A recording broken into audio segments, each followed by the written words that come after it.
중심 잡힌 시선, 따뜻한 공정의 가치로 세상을 바라보는 황보선의 출발 새 아침은 청취자 여러분과 함께합니다.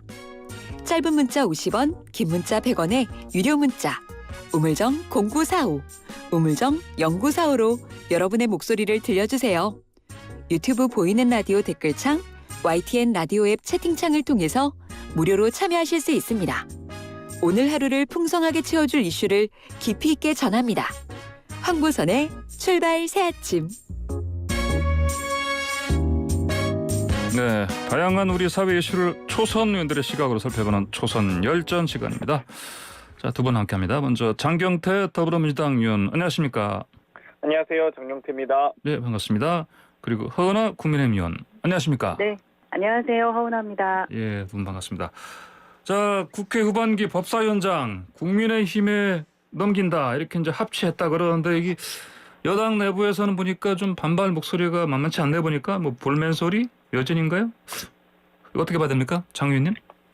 뭐 일단 법사위원장 이 후반기 이 법사위원장을 준 것에 대해서는 뭐 국민의힘이 스스로 야당을 인정한 꼴 아니냐 이런 의견들이 있습니다.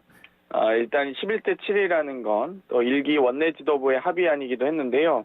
그동안 계속 국민의힘은 야당 법사위원장이다라고 주장을 해오셨는데 20대 전반기에 여당이었던 국민의힘이 법사위원장을 하셨고 또 직접 또 박근혜 대통령 탄핵 소추위원장을 하시지 않았습니까? 그렇듯 여야가 합의를 어떻게 하냐의 문제인데 일기 지도부에서는 어찌되었건 뭐 주호영 원내대표가 밥상을 걷어차고 나가셨기 때문에 이 현재 저희가 법사위원장 여러 가지 상임위를 전체를 18개 상임위를 다 하고 있는데 후반기 법사위원장을 본인들이 하겠다라고 하는 건 뭐 후반기 야당인 거냐 이렇게 스스로를 좀 자기부정하는 결과라고 보고요. 또 한편으로는 이 체계자구 심사에 대한 범위가 부디 잘 지켜질지는 좀 의문은 있습니다. 장 의원님은 개인적으로 반대하셨습니까? 아니면 찬성하십니까? 저희가 뭐 특별히 요청해서 네. 막 표결을 뭐 하거나 한 건 아니었죠. 표결한 건 네네. 아니었죠. 예. 네, 그러니까. 근데 뭐 일각에서 어떤 보도 보니까 뭐 몇 표가 뭐 반대했다 뭐 이런 얘기 나오던데 그건 아니네요 보니까. 그러면 카운팅까지는 안 했고요. 이제 좀 예. 이 어떤 의사 표시 정도, 뭐 다수인지 소수인지 정도는 했었습니다. 예, 그랬군요. 알겠습니다. 허은하 의원님, 국민의힘 쪽은 좀 분위기가 좋은 것 같은데 보니까 원내대표께서 박수도 받는 것 같고. 네. 예. 우선은 어떻습니까? 예. 지난 6월에 장경태 의원님께서 이 같은 문제에 대해서 국민의힘이 제안한 것을 받지 않았다고 말씀하시면서 이제 발목 잡기 말씀하셨었거든요. 네. 근데 이제 양당 간에 합의한 것도 잘못됐다고 좀 말씀하시는 거라면은 여권에서는 뭐 여권에서 바라보는 올바른 정치는 대체 뭔지 그냥 민주당 마음대로 하는 것이 옳은 정치인지 한번 좀 여쭙고 싶습니다. 우리 기본적으로 그런 얘기 하지 않습니까? 잘 나갈 때 내가 더 잘 되기 위해서는요. 역설적으로 내 잘못을 지적해주는 상대방이 있어야 하는 거라고 생각합니다. 그래서 여당 야당 할 것 없이 지난 두 번의 정권이 그걸 못해서 실패를 했고 여기에서 교훈을 얻지 못하고 계속 독불장군식 국정 운영하면 이거는 피해자는 국민이 될 것이다 라는 생각이고요. 또 여당에서는 과거 사례 들면서 다른 이야기 하시는데 복잡하게 얘기할 것도 없고요. 그렇게 법사위까지 여당이 가져간 결과가 좋았는지는 한번 생각해 봐야 될 것 같습니다. 작년에 강행한 임대차 3법은 전례 없는 전세대란 지금까지 문제되고 있고요. 그리고 출범부터 야당 추천권 폐지까지 여당이 독주하면서 만들어 놓은 공수처는 지금 현재 제대로 운영도 되지 않고 있습니다. 그래서 이를 정상화하기 위한 여러 과제 중에 하나가 법사위원장을 비롯한 뭐 야당의 견제권 회복이었는데 그 시기가 조금 늦어진 거죠. 그렇게 생각을 하시면 될 것 같습니다. 예, 알겠습니다. 장경태 의원님, 근데 당내에서요. 그 정청래 의원 같은 경우는 뭐 아예 이거 무효로 하자, 재협상하자 그러는데 그런 분들이 좀 그게 적지 않은 것 같나 보니까요. 아무래도 이 뭐 국민의힘이 워낙 신뢰를 많이 깨다 보니까 뭐 그런 부분이 우려가 있는데요. 현재도 사비한 수준이기 때문에 국민의힘이 또 약속을 어기면 즉각 폐지될 것이라고 예상됩니다. 8월 말까지 국회법 개정 등의 약속을 이행해야지만 이 합의안도 유지될 수 있다고 보고요. 아마 그런 부분들, 그동안 항상 뒤돌아서서 뒤통수 쳐왔던 국민의힘, 뭐 여러 일기 원내 지도부에서도 합의를 했지만 결국 의총에서 이 부결되거나 김종인 비대위원장 만나서 뭐 또다시 입장이 바뀌는 이런 부분들이 워낙 많았기 때문에 과연 우리가 이 국민의힘과의 합의를 신뢰할 수 있겠느냐라는 좀 그런 부분은 우려는 있었습니다. 근데 제가 방금 드린 질문은 뭐냐면은 그 우리 여당 내부에서요. 정청래 의원 같은 그다음에 대권 후보들 추미애 그 전 장관 같은 경우 이거 좀 무효로 하자. 재협상하자 이런 얘기 하자는 그거 제가 좀 질문드린 거예요. 네, 일단 그래서 저희도 예. 8월 말까지가 이 합의안의 이행 일정이고요. 예. 그 부분에 대해서 약속이 일단 이 우려를 표명하신 분들도 이 합의안이 제대로 지켜지겠냐에 대한 우려가 포함되어 있는 것이거든요. 예. 그렇기 때문에 아마 8월 말에 저희가 뭐 법사위원장 선출을 포함한 여러 가지 국회 개정 일정이 있을 텐데 이 부분에 대해서 약속을 지킬지 또 뒤통수 칠지 한번 지켜볼 일입니다. 그래요. 허은하 의원님, 뭐 어쨌건 합치에 이른 건데 이게 뭐 혹시 뭐 합의가 파기되거나 그런 일은 없겠죠? 네, 제가 기억하기로는 저희가 약속을 어긴 적이 없는 것 같은데 그 부분 가지고 다시 한번 말씀을 좀 나눠봐야 되겠구나라는 생각이 들고요. 예. 그 정청래 의원이나 뭐 다른 분들이 반대 폐지 재협상해야 된다라고 하신 말씀에 대한 질문이었던 것 같습니다. 예. 네, 지금 그 민주당이 갖고 계신 권력은 민주당의 권력이 아니라 국민의 권력을 양도받은 것이다라는 아주 기초적인 말씀을 좀 드리고 싶고요. 그리고 당원으로서 아쉬운 마음이 드시는 거야 그럴 수는 있지만 국회의원으로서 그 권력을 어떻게 하면 국민을 위해 쓸 수 있을지를 고민하는 게 우선이어야 된다라는 말씀도 드리고 싶습니다. 단순히 민주당의 권력을 빼앗긴다고만 생각하시는 접근은 조금은 좀 유치하지 않나라는 생각이 들고요. 누가 여당이냐를 떠나서 지금의 국회 상황에서는 법사위는 야당이 맞는 것이 적절하다고 생각하고 있습니다. 예.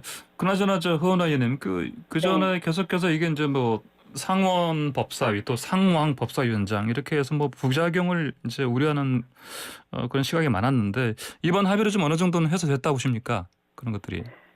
네, 뭐 미국의 상원 하원이 있는 것처럼 법사위가 상원이 아니냐 뭐 이런 얘기들도 있었는데요. 예. 뭐 그 다른 상임위의 우월적 지위를 갖는 현재 상태가 좀 균형적이지 않은 것은 뭐 사실일 수도 있을 것 같습니다. 저는 뭐 1년 됐으니까 좀 더 봐야겠지만 합리적인 제도 개선 방안이 있다면 손질 필요성에는 동의합니다. 하지만 그 상임위 간의 관할 업무나 영역에서 그 상임위 이기주의가 없지는 않고요. 그리고 현재 법사위가 하고 있는 조정 역할은 앞으로도 좀 필요하지 않을까 하는 생각이 들고요. 그 정부의 법제처와 같은 기구가 기구를 전문가들로 구성하자는 이야기가 좀 나오고 있거든요. 예, 근데 대의민주주의는 그 선출된 권력이 그 임명된 그 권력을 통제하는 구조이기 때문에 이분들이 법리적으로 다듬는 건 가능하지만 어떤 조율 역할 이런 것들을 할 수 있을까 하는 생각이 듭니다. 그래서 법사위원장이 그 야당으로 넘어가게 되니까 조급하게 야당의 권한 행사를 좀 제약하려는 관점으로 접근하는 것은 아닌가 하는 생각이 좀 들기도 합니다. 예, 그렇군요. 알겠습니다. 그 방금 말씀하신 전문기구는 저 추미애 전 장관이 뭐 이렇게 제난 네네. 같은데요. 그건 반대하시는 것 같습니다. 보니까 장윤태 의원님 의견 어떻습니까? 뭐 일단 체계자구 심사는 구시대의 악습이자 잔재라고 보는데요. 법사위의 체계자구 심사권은 과거에 종이문서 또 비전문적이던 국회에 법률 검토 여지를 줬던 것이거든요. 법사위에. 그러다 보니까 뭐 여러 가지 각 상임위에서 여야가 합의한 내용, 각 상임위 전문 상임위에서 제정한 법률을 제정 또는 개정한 법률을 법사위가 또다시 그 체계자구란 이름으로 내용까지 수정하는 일들이 비일비재했었습니다. 이제는 입법조사체 설치 및 강화 등의 어떤 대부분의 기능이 보완되어 있기 때문에 좀 불필요한 권한이 부여되어 있다고 보고요.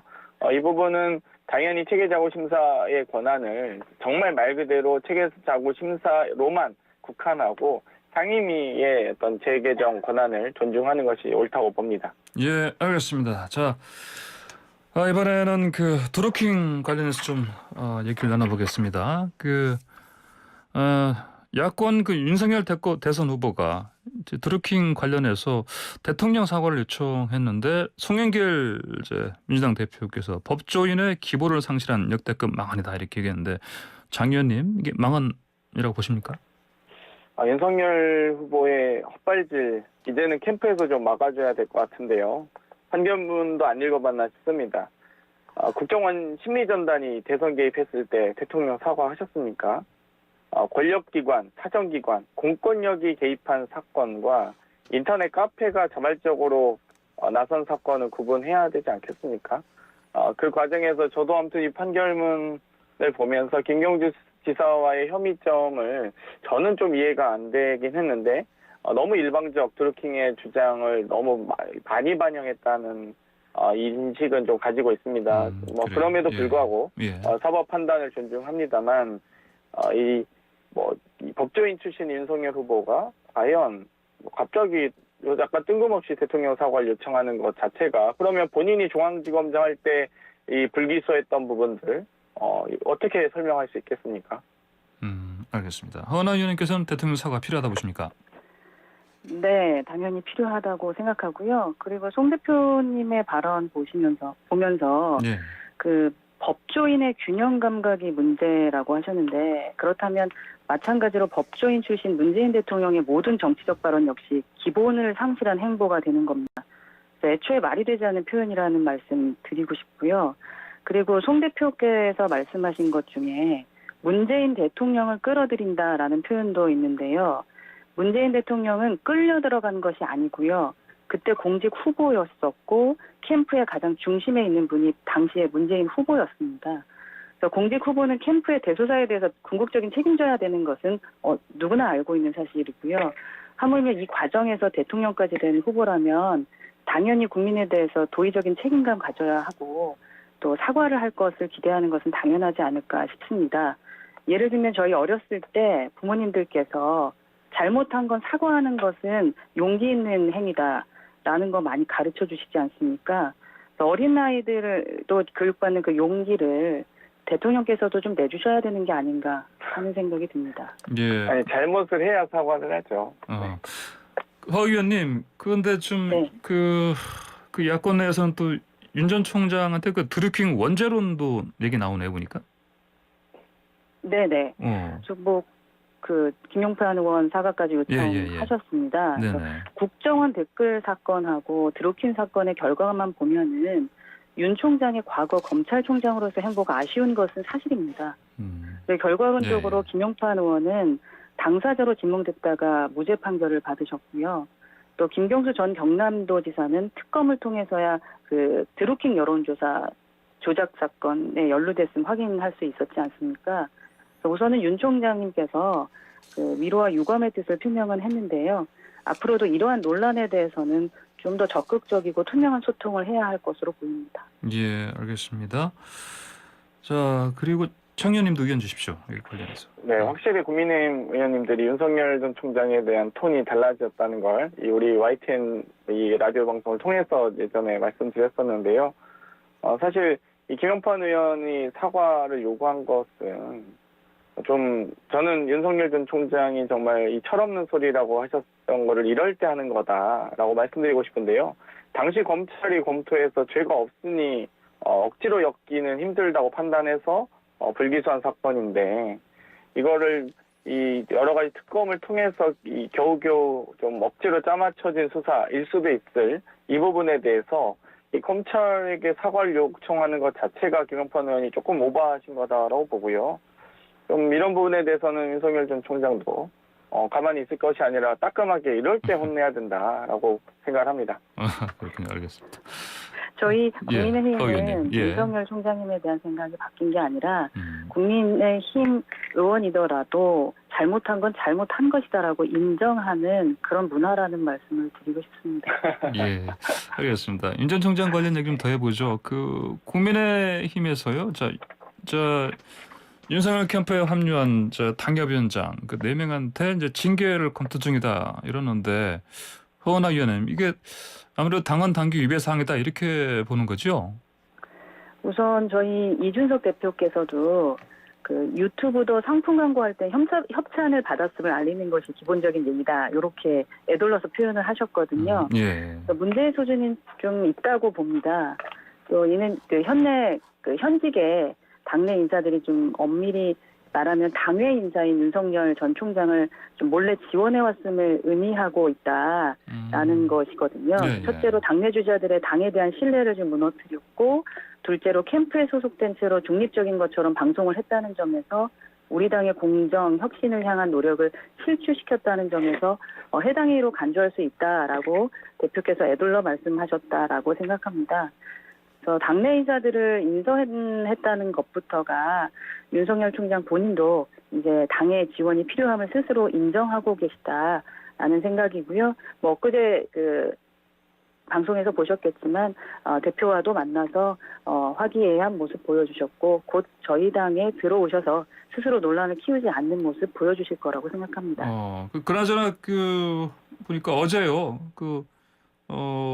이제 정진석 의원 그리고 권선동 의원 포함해서 한 40명이죠. 국민의힘 의원들 네네. 40명이 윤석열 입당 촉구 성명서 발표했는데 이것도 이준석 당대표를 압박하는 거 아닌가 혹시 이런 분석도 있는데 어떻게 보십니까? 의원님? 윤석열 전 총장뿐만 아니라 예. 당에 계시는 김동연 분까지 모든 분들이 함께 들어와서 버스에 타자라는 말씀을 하신 거기 때문에 예. 뭐 어떻게 해석하느냐에 따라 다를 것 같습니다. 그래요. 알겠습니다. 장윤태 의원님은 어떻게 이런 상황을 국민의힘이 어떤 일종의 내분을 겪고 있다 이렇게 보십니까? 뭐 당연히 내분이라고 보는데요. 사실 네. 이 이적행위나 해당 행위는 뭐 대명 등의 당연히 중징계감입니다. 평당원도 타당이나 무소속을 지원할 시에는 제명 등의 중징계를 받는데요. 심지어 이런 당협위원장 같은 고위당직자들이 중대한 일탈행위를 한 것이기 때문에 뭐 징계를 검토하는 건 뭐 당연하다고 보고요.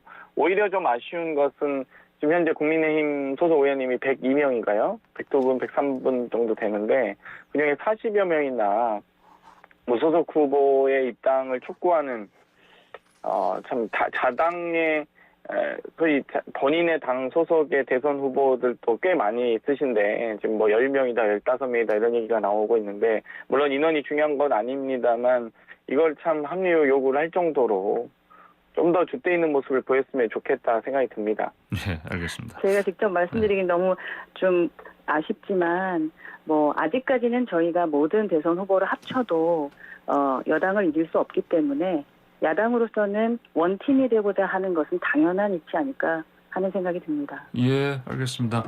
자, 아까 장윤태 의원께서는요, 김경진 지사 그 대법원 확정 판결 존중한다고 말씀하셨는데, 그런데 이거 지금 김어준 씨가요, 김경수 지사 유죄 내린 그 재판부를 향해서 욕설을 했는데 보니까 본인이 진행하는 유튜브 채널에서 저렇게 해도 된다고 보십니까, 장 의원님?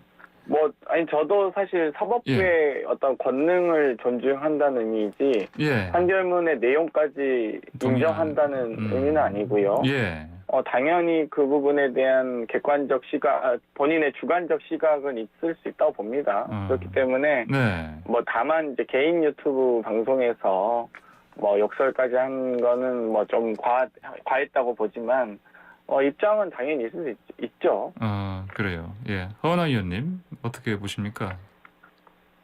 네, 김어준 씨라고 해야 될까요? 예, 방송인.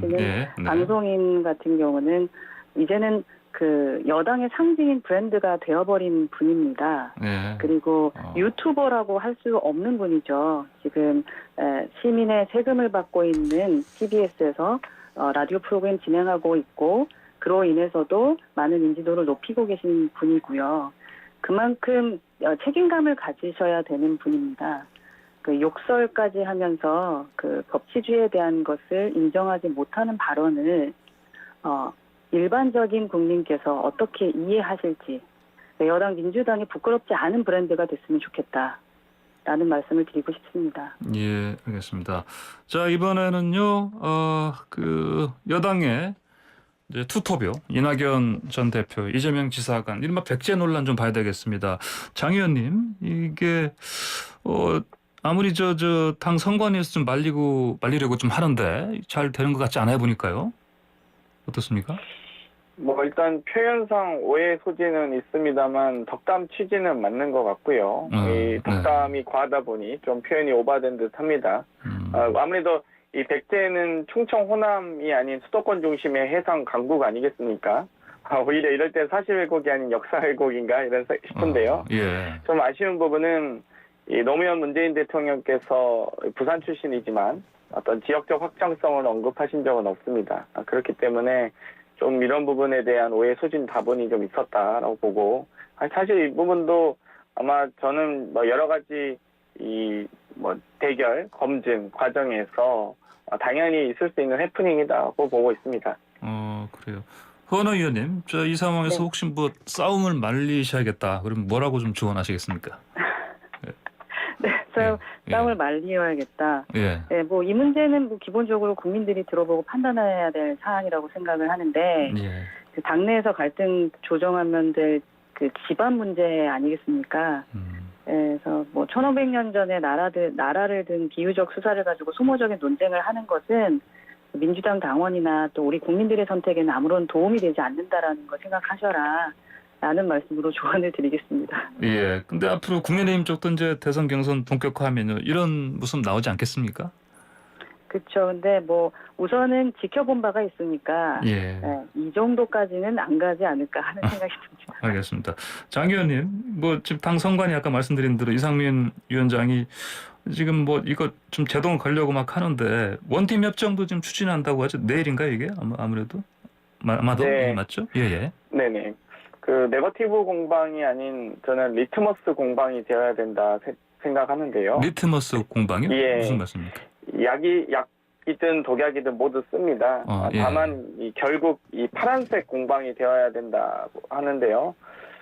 단 뭐 상대가 이 소위 국민의힘이 거론할 가능성이 있는 모든 의혹을 저희가 당내 경선에서 먼저 이야기하고 또 그 부분에 대한 여러 가지 이 방어권을 충분히 존중한 상태에서 어떤 설명과 해명 등이 이루어져야 된다 봅니다. 네. 나중에 이제 본선 국면에 가면은 아마도 여러 가지 무분별한 의혹 제기 때문에 네. 여러 가지 정말 진실을 규명할 수 있는 시간이 오히려 촉박할 수 있다고 보고요. 이 공방은 순간일 뿐, 뭐 결국 원팀이 되리라 확신합니다. 네, 알겠습니다. 오늘 조선일전 두 분의 말씀 여기까지 듣겠습니다. 감사합니다. 네, 감사합니다. 감사합니다. 네, 지금까지 장경태 더불어민주당 의원 그리고 허은하 국민의힘 의원과 함께했습니다.